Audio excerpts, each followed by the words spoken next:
Hello everybody and welcome back to another episode of Retro Alliance Gaming Presents The Horror Corner. It has been about 5 months since we've come back with a new episode for you guys, and today we have a really special treat. I have 3 different stories that are going to be coming from you. One of them is coming from my good friend Bogy over at the Gamers Addict. We have another one coming from our good friend Andrew, known as One Man Band, also from the Gamers Attic. And for the final story, it's going to be coming from me because not so much a story as more of an experience, I guess you would say. Experience. Yeah, very recent experience. Generally, I try to get other stories put into here, and I'm just kind of introducing them unless it's a solo video. Well, this time I feel I have something I want to tell you all. So our first story today is coming from my good friend Bogy. Now, he's sitting in front of the camera and telling us one of his great horror stories when suddenly, out of the blue, he starts to notice something happening incredibly creepy behind him. Hey, how you guys doing? This is your boy Bogy here, and well, I'm gonna go ahead and share something with you guys. And you guys are probably wondering, why am I doing it like this? Well, everyone in the house is sound asleep, so yeah, I have to do it under these circumstances. Now, this is a special video that was asked from me by Alucard and Player One. So guys, here it is. So they wanted me to share a scary story, something that happened to me, and I can tell you that what I'm about to share really has had me thinking all this time. So I was about 12 or 13 years old, so we're talking about 3+ decades ago, that one day I was living in Corona, Queens, New York, and I remember my mother and her friend, they were in the kitchen, they were talking, and then there was a long hallway that connected to the living room. Now, the other half of the apartment was all dark because the fuses went out. So the living room and bedrooms, they were totally dark. Now, I was in the small hallway playing with my remote control car. Now, as I was playing with it, it was going towards the living room area, and all of a sudden, it stopped. It just went dead in its track.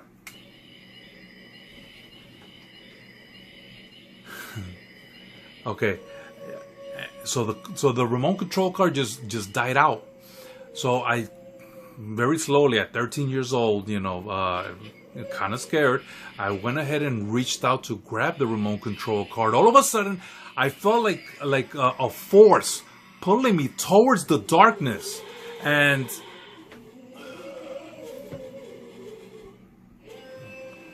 can't wait till I'm done with this thing. So it's pulling me towards the darkness, and I'm trying to break free. I have the remote control car in my hand, but on top of me, there's a force, something I never felt before, was just pulling me. So I turned around and I threw myself to the floor. Now, we had a wooden floor. So I'm trying to scratch and claw myself towards the hallway, and I can see a little bit of light, and I was just pulling until I broke free. Finally broke free, and I'm running down this little hallway, and I come to the kitchen where I'm looking at my mother and her friend, and they're still in conversation, and they had no idea well,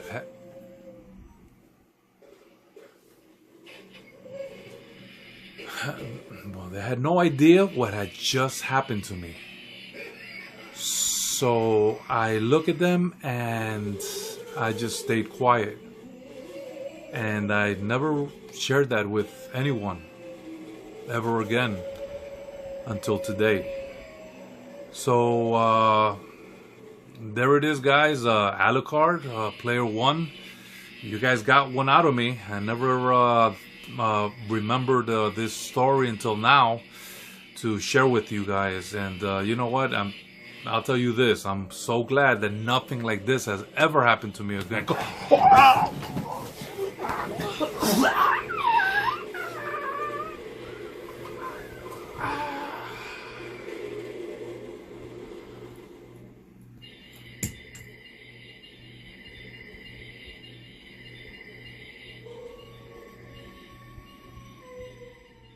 Alrighty, now that was Bogy's story. Now, we generally do stuff that is supposed to be real, true ghost stories on here, but I told him I wanted him to make a video for us, and he gave us something that was freaking amazing. I thought that it looked like found footage, Blair Witch. It was creepy, it was fun, it was excellent, and just thank you so much, Bogy, for providing this beautiful video to us. Now to move on, we're going to go ahead to my good buddy over at the Gamer's Attic, one-man band, and he has a little tale to tell us. Alright, so I remember this being about 1990, maybe 1991. So I was about 5 or 6 when this happened. I was watching Inspector Gadget. This is the one thing I never forget. And I'm sitting down Indian style on the front of the bed. My dad is laying down next to me, watching with me. My mom was at work. And I remember my sister was in her room. We had a 2-bedroom house at the time. And so I'm watching Inspector Gadget, these super old, wood panel TVs, the ones that have the little rotary, of course, 80s kids that played Nintendo on there, remember, all this mess. And I'm watching it, and the funniest thing happened, and also kind of scary at the same time. I look over to the left, and the door to the room is to the left of me. And I'm watching there, and all of a sudden the door just starts shaking violently, like if it was going crazy, like if somebody was trying to break in. My dad, I'll never forget, he jumped up, and in Spanish he says, "I'm gonna kill whoever's at that door." And he grabbed a lamp, and when he opened the door, there was absolutely nobody there at all. And we heard a few moments later this maniacal laugh, like a Joker style laugh. And oh man, it was so scary. I remember thinking to myself, what in the hell is going on in this house? And immediately my dad runs over to my sister's room just to see if she's okay and if there's nothing going on. And we went into her room, and we saw her, just laying there. It looked like she was frozen almost. And she had the covers over her head, but she was like terrified. And my dad was asking her, "Hey, what's wrong? What's wrong?" And my sister said she felt like somebody was like using their fingertips to like walk over her skin, like on her shoulder. And she says her room was just insanely cold, and it was cold. I do remember that moment. We live in Miami, so Miami, Hialeah, it's naturally a very hot place. But that particular moment in that room, and it was cold. I would say, man, it felt like an igloo, and we never really understood what happened with that house. But apparently, everybody that lived in that house after us, we moved a few months after that. We went to live with my grandparents.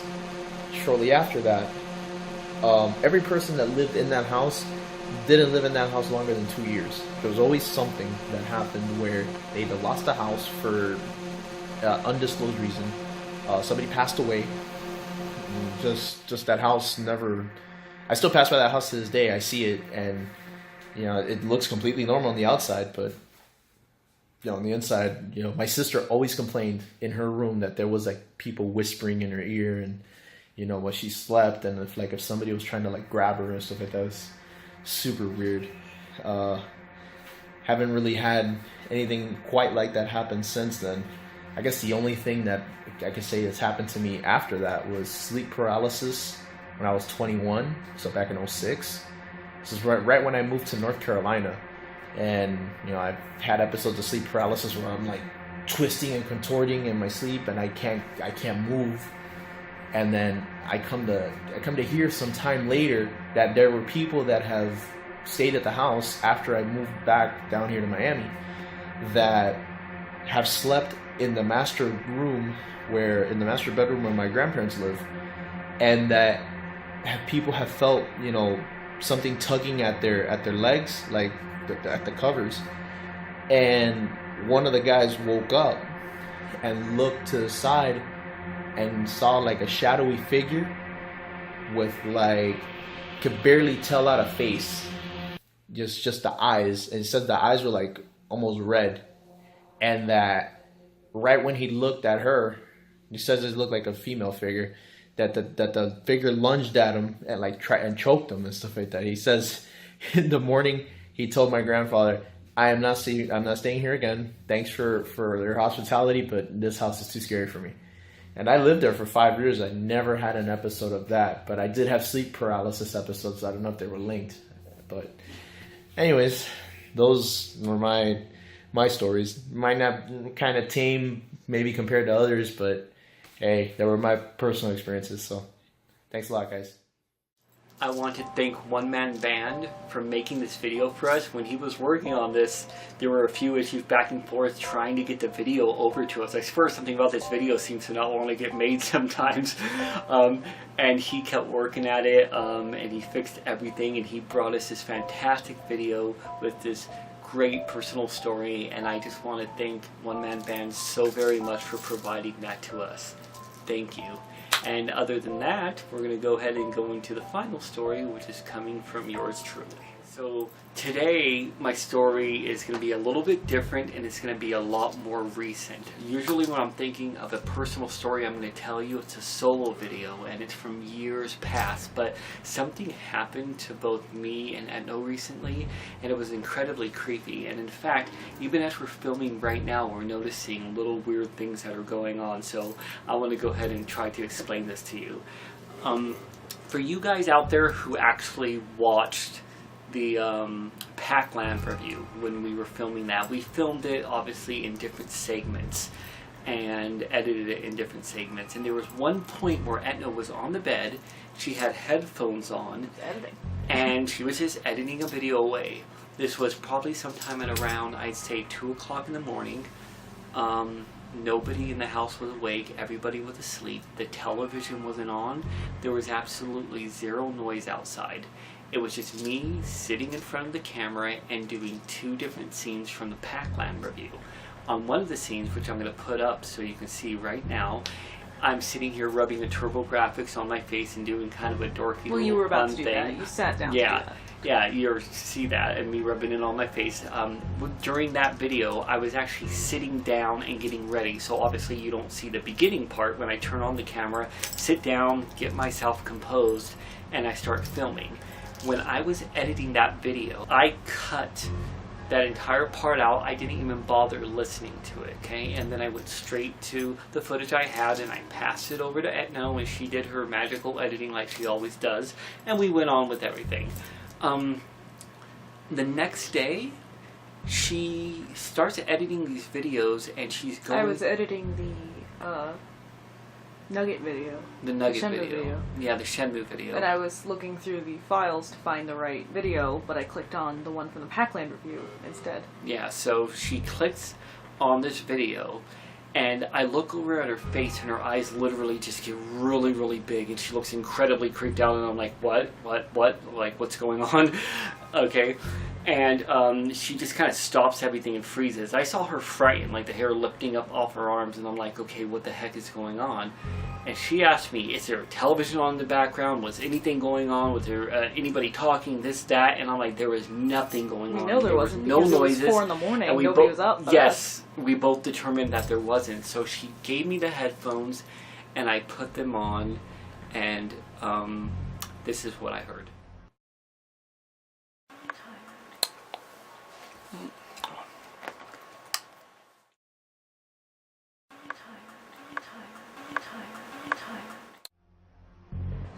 Okay, that voice you are hearing, there is only one other woman in this house, which is the one that is speaking right now. Again, there is no noises or anybody else in the vicinity of us, and I have never heard that voice before. That popped up, and I want to say it gave me chills. The hairs on my arms definitely lifted up, and I got creeped out, but I didn't really feel like it was any kind of bad energy. I felt sad. It felt sad, because specifically what she said, say what she said, honey. I'm tired. I'm tired. And you just hear that, and I was like, who is this? I was also like, relatable, honestly. Yeah, like I it feel that. felt like she was saying she was tired and exhausted from life or whatever it happened to be, but it was chilling, but I had to compose myself and realize that whatever that was, and there is possibilities, mind you, that is something else. This is some kind of definitive evidence, but I logically, me being the skeptic, cannot put together how that voice got on this camera. And then, much harder to hear, we went on to another clip that we had, which was the second part of the Pac-Land clip.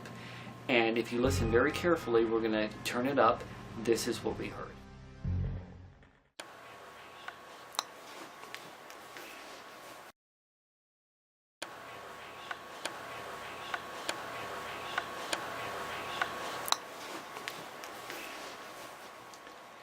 Anyways, guys.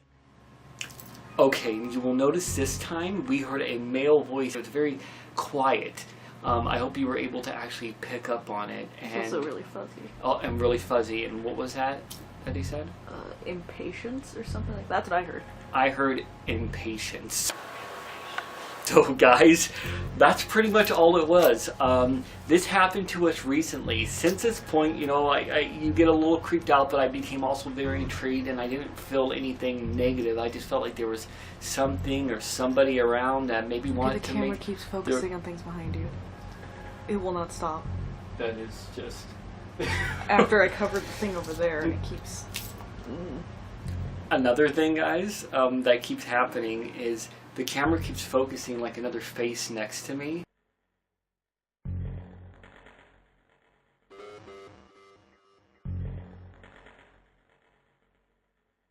How personal it was, and we cannot wait to see more coming from you guys.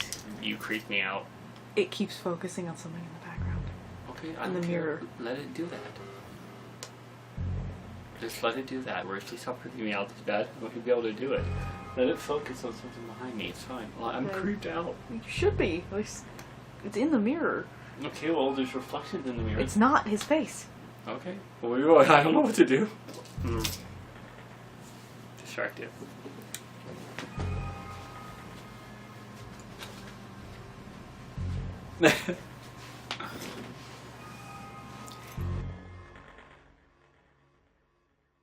He gave us something that was freaking amazing.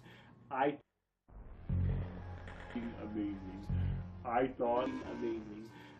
thought while we're filming, and I know that Or taking pictures. yeah, It or happened on my phone camera too. taking pictures. It happened at Applebee's, remember? Oh my god, yeah, it did. Taking pictures off to the side where it shows somebody But it doesn't there. happen when I'm on camera. And it doesn't happen when she's on camera. This also happened like months ago. We were filming and she literally stopped, and it was in the middle of one of my funny tales or stories that I tell. And she stopped and her eyes got big and she saw something behind me. So every time this is happening, it is happening with me when I'm on camera, like there's something around me. She doesn't feel like it's around her, she feels like it's around me. We're getting this right now at nighttime, so... I also only know one person who died, and it wasn't a woman, so... Yeah, so what could it possibly be? Well, let's see, it could be nothing. Honestly, it could be. The skeptic in me wants to say that. But let's say that this is something, because, you know, to the contrary, evidence seems to think it is. I don't feel anything bad. I don't feel anything negative whatsoever. There's no pain. There's no hurt. There's nothing like that going on. It feels like somebody maybe that wants to be heard. Maybe it's someone in the house that used to live here. Maybe it's someone who passed Things away. do get knocked over a lot. for Yeah, no reason. things in our house get knocked over a lot too. Maybe somebody wants to say something. I know in my past, a lot of people I know, family, stuff like that, have passed away too. You know, even my mother passed away. Not saying that it's her, but I'm just giving an example. She did, and I mean, I have no idea what it is. But this is just something that happened to us recently, and I really wanted to share it with you. And maybe if there is somebody out there right now, or somebody around that's listening who can... Focus is going crazy. Or somebody who can hear me, what? The focus keeps... The more you talk. When I talk, it doesn't do it as much. For any of you guys... Oh god, I can't speak, okay. It's still going crazy? Okay. Any entity that is out there, if you're causing the camera to go blurry, or whatever it is that's going on, hopefully this is something that you want to be heard. If not, this isn't going to go up. If this video is blurry, and you knock something over or something happens, then you can let me know. right now or afterwards, and I will not put it up. But otherwise, maybe you just want to be heard, and Give them a second. I'm willing to. Anything? Any noise? Any clutter? Anything fall over? Blur out my face? Anything at all?